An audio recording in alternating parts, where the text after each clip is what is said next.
সেইটো কি বস্তু যিটো শুই থাকিলে তলত থাকে আৰু শুই নাথাকিলে ওপৰত থাকে? শুই থাকে, উঠি থাকে, যেনেকে থাকে থাকিবলৈ দিয়া। কেলেনো এনে মিছাতে কৈ মৰিছা?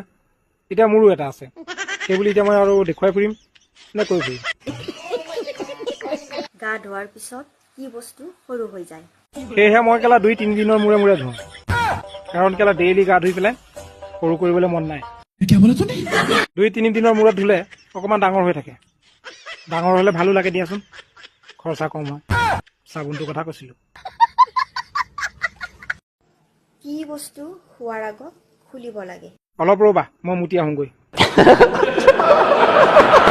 এনেকুৱা কি কাম আছে যিটো মানুহে ৰাতি কৰি মজা পায়? দিন ৰাতি বুলি কথা নাই, মোৰতো কেলা যেতিয়াই তেতিয়াই চলি যায়। কেতিয়াবা দিনত, কেতিয়াবা ৰাতি, কেতিয়াবা কেলা আবেলি। বাকী মই কেলা টোপনি মৰাৰ কথা কৈছিলোঁ। ভাগৰ লাগিলে মই আবেলিও শুই দিওঁ। তোমাক দিলে তুমিও দিয়া, ইয়াত কোনো লাভো নাই লোকচানো নাই, কি হ'ব ইয়াৰ উত্তৰটো? তুমি যদি মোক দিয়া তেতিয়াহ'লে ময়ো তোমাক দিম। এহে ৰহা नहीं जाता तड़प ही ऐसी है ना। তুমি দিলে আৰু কেলা মই নিদিয়াকে থাকিম নে? যিমান ভালকে দিবা ময়ো সিমান ভালকে দিম। বাকী কেলা মই সন্মানৰ কথা কৈ আছিলোঁ।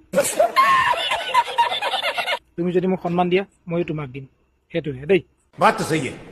তোমালোকে যদি বেয়াটো ভাবিছিলা সেইটো কেলা মোৰ দুখ নাই, তোমালোকৰ দুখ। अच्छा বাকী এনেই কৈ থৈ যাবাচোন তোমালোকে কি ভাবিছিলা।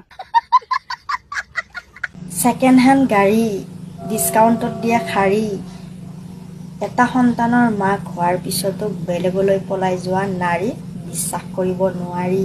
আজিকালি কিছুমান ৰিলছ বনোৱা নাৰীকো বিশ্বাস কৰিব নোৱাৰি। এতিয়া উৰা মাৰিব ধৰিবই নোৱাৰি। তাতে এই ডবল মিনিঙৰ ভিডিঅ' বনোৱাবিলাক ইহঁতি হৈছে মস্ত কেলা বাৰে বনৰি। বাকী বেলেগৰ কথাটো বাদ দিয়া, তোমাৰটোকে কোৱা, ঘৰত মাৰা ভালনে?